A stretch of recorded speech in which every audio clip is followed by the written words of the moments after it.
Marcelo Novet a toujours cru que l'ordre était synonyme de pouvoir.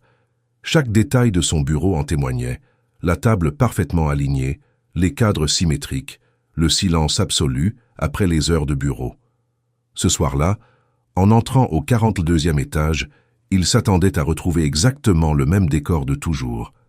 Mais la lumière allumée interrompit sa certitude. Il s'arrêta une seconde, sentant l'irritation monter lentement et précisément, comme tout dans sa vie. Quelqu'un avait enfreint la règle la plus élémentaire. Personne n'entrait ici sans permission. Sa mâchoire se contracta tandis qu'il marchait d'un pas décidé vers la salle, prêt à appliquer les conséquences. Pourtant, après quelques pas de plus, il se figea.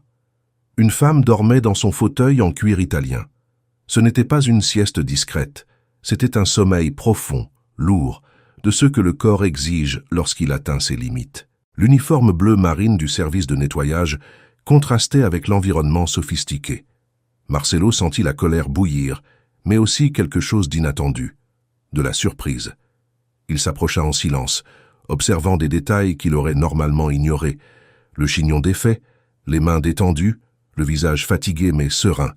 Ce fauteuil coûtait plus que le salaire mensuel de nombreux employés, et voilà qu'une personne y dormait, sans en demander l'autorisation. Il toucha son épaule avec fermeté. La femme se réveilla en sursaut, ses yeux sombres s'ouvrant rapidement. Marcelo s'attendait à des excuses, peut-être des larmes. Au lieu de cela, elle se redressa lentement et le regarda droit dans les yeux. Il n'y avait pas de peur, seulement de la fatigue et quelque chose qu'il mit quelques secondes à reconnaître, de la dignité. Elle soutint son regard, attendant. Avant même qu'il parle, elle dit d'une voix rauque mais ferme qu'elle avait travaillé 18 heures d'affilée. Elle dit qu'elle avait eu besoin de s'asseoir, ne serait-ce qu'une minute. S'il voulait la licencier, qu'il le fasse. Marcelo cligna des yeux, surpris. Personne ne lui parlait ainsi. Personne. Ces mots simples démontèrent le scénario qu'il avait déjà préparé mentalement. Il croisa les bras, tentant de reprendre le contrôle. Il lui demanda son nom. Maria Flores. Simple, direct. Il demanda depuis combien de temps elle travaillait là. 2 jours. Cela faillit le faire rire, mais il se retint. Il demanda où elle habitait. Campo Grande. Loin. Il fit rapidement des calculs dans sa tête, imaginant le trajet, l'horaire, l'usure. Il demanda combien elle gagnait par jour. 120 reais. Marcelo sentit quelque chose changer en lui. Ce n'était pas de la pitié, c'était de la reconnaissance. Il connaissait la fatigue de trop travailler, mais toujours par choix. Maria travaillait parce qu'elle en avait besoin. Elle expliqua qu'elle avait nettoyé 3 étages toute seule parce que l'équipe de nuit avait manqué. Elle avait commencé à 6 heures du matin. Il était presque 22 heures. Marcelo s'éloigna et regarda par la fenêtre, voyant la ville illuminée. Combien de Maria cette ville engloutissait-elle chaque jour? Il lui demanda pourquoi elle n'avait pas demandé à s'arrêter. Maria répondit que le superviseur avait clairement fait comprendre que si elle ne terminait pas, elle n'avait pas besoin de revenir. Marcelo serra les dents. Cela ne lui était pas étranger. Il avait déjà imposé des pressions similaires, simplement avec des mots plus élégants. Il lui dit de se lever, dit qu'elle ne serait pas licenciée. Maria cligna des yeux, surprise pour la première fois. Il voulut savoir pourquoi elle n'avait pas menti. Elle répondit que mentir n'aurait rien changé, et que partir avec dignité importait davantage.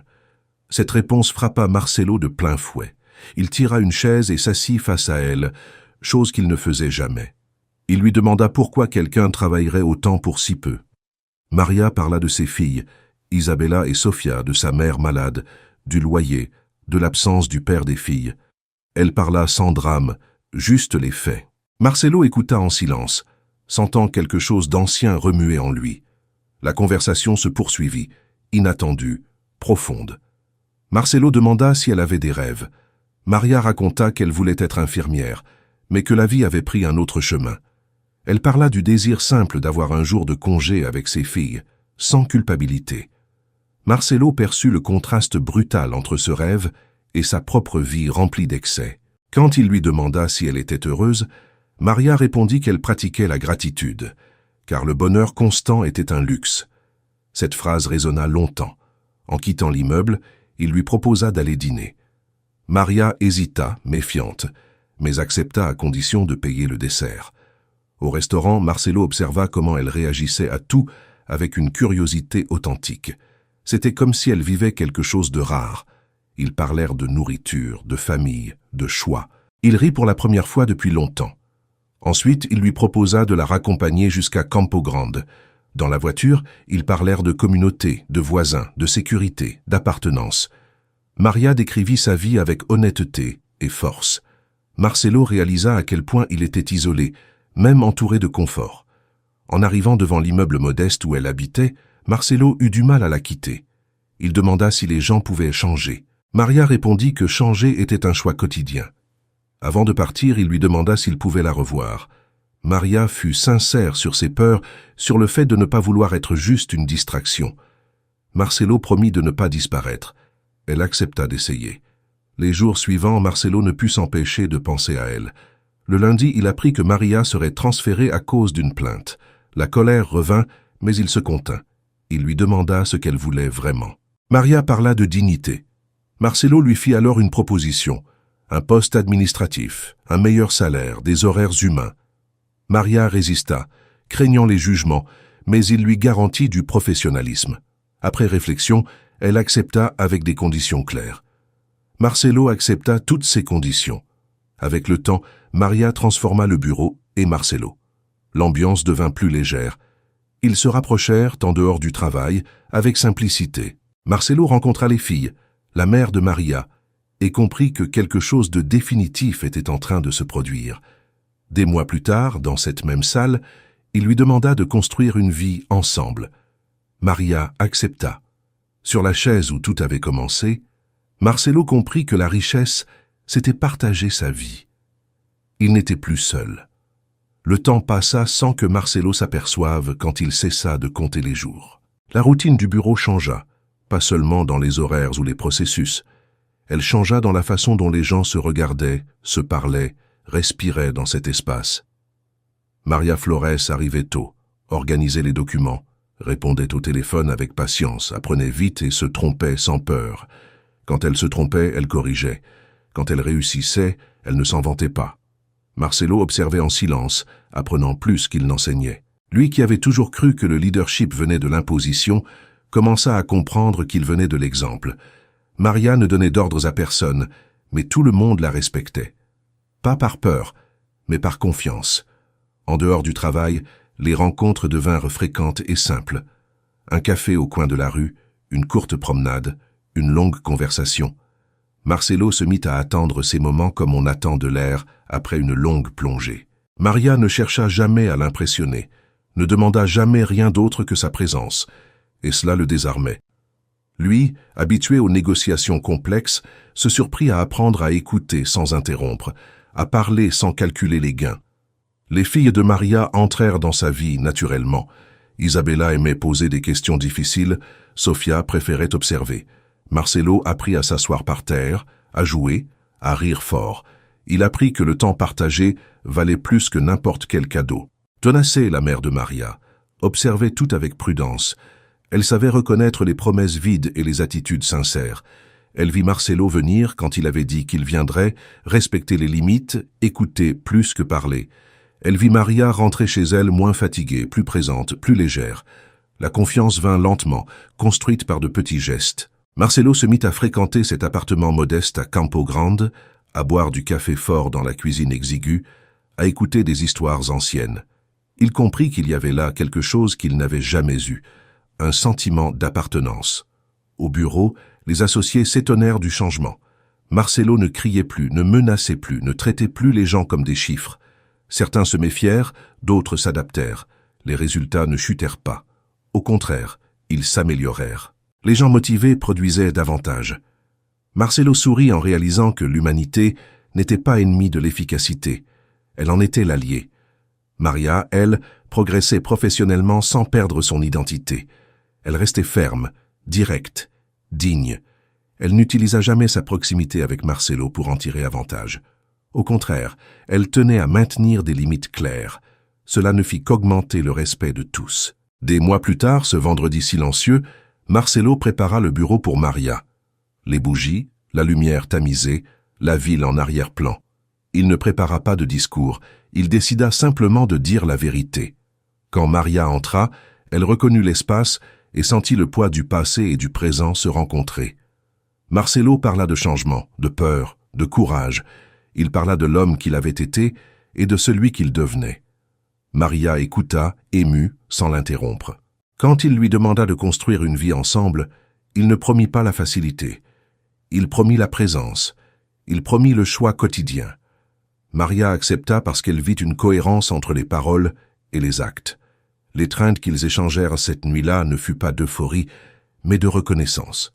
Deux adultes choisissant de marcher ensemble, conscients des défis. Marcelo s'agenouilla devant la chaise comme pour honorer un symbole. Pour lui, cet objet cessa d'être un statut. Il devint mémoire, point de bascule, rappel que la dignité peut changer des destins. Maria s'assit là non plus comme employée, mais comme partenaire. Il comprit que partager ne diminuait pas. Cela multipliait. La vie continua avec des ajustements, des conversations difficiles, des apprentissages constants. Marcelo apprit à s'excuser. Maria apprit à recevoir des soins sans culpabilité. Les filles grandirent en voyant un nouvel exemple d'affection et de respect. Isabella se mit à parler avec fierté du travail de sa mère. Sofia dansait dans le salon sans peur. Donacé souriait davantage. L'appartement gagna des rires, le bureau gagna de l'humanité. Marcelo gagna un sens à sa vie. Un jour, Marcelo emmena Maria au Christ Rédempteur. Pas en touriste pressé, mais comme quelqu'un qui avait enfin du temps. Ils emportèrent du pop-corn, prirent des photos simples, rirent du vent. Maria pleura en silence, pas de tristesse, mais de réparation. Marcelo lui tint la main et comprit que l'amour, c'était aussi redonner des rêves interrompus. Ils ne promirent pas la perfection. Ils promirent la vérité. Quand Marcelo revint au bureau cette nuit-là, il éteignit les lumières calmement. Il n'y avait plus d'urgence. La chaise était là, immobile, mais chargée de sens. Il n'en avait plus besoin pour se sentir puissant. Il avait besoin de personne. Il avait besoin de Maria. En sortant, il ferma la porte en sachant qu'il avait un endroit où aller. La maison n'était plus une adresse chère. C'étaient des gens. Dans la rue, la ville continuait, bruyante, vivante, imparfaite. Marcelo marcha aux côtés de Maria, se sentant faire partie du monde. Il pensa à combien d'histoires traversèrent ce trottoir, combien de vies invisibles ne demandèrent que du respect. Il se promit de ne pas oublier. Il se promit d'agir différemment. Pas par culpabilité, mais par conscience. Avec le temps, Marcelo se mit à investir dans des projets internes de bien-être, révisa des contrats, exigea de meilleures conditions auprès des partenaires. Il ne devint pas un héros, il devint responsable.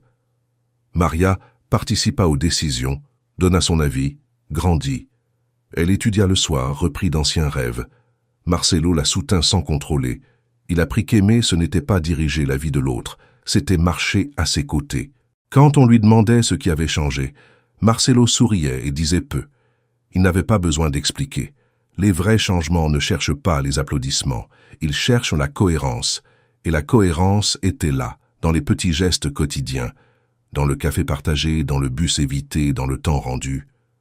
Des années plus tard, Marcelo passerait par le 42e étage et se souviendrait de cette nuit. Pas avec culpabilité, mais avec gratitude. La dignité de Maria l'avait réveillé plus que n'importe quel sursaut. Elle lui avait enseigné que le contrôle ne remplace pas la connexion, que la richesse sans sens est vide, que le courage peut venir de qui on attend le moins. Et ainsi, sans discours grandiloquent, sans promesses creuses, Marcelo Novet apprit à être humain, parce qu'une femme fatiguée choisit de ne pas baisser la tête, parce qu'il choisit d'écouter, parce qu'ensemble ils choisirent de changer, tous les jours. Cette nuit silencieuse, Marcelo et Maria marchèrent sans hâte dans les rues de Rio, main dans la main, conscients que rien ne serait simple, mais que tout serait vrai. Ils ne pensaient plus au contrôle, au contrat ou au pouvoir. Ils pensaient au choix. Elles ne pensaient plus seulement à survivre, mais à l'avenir.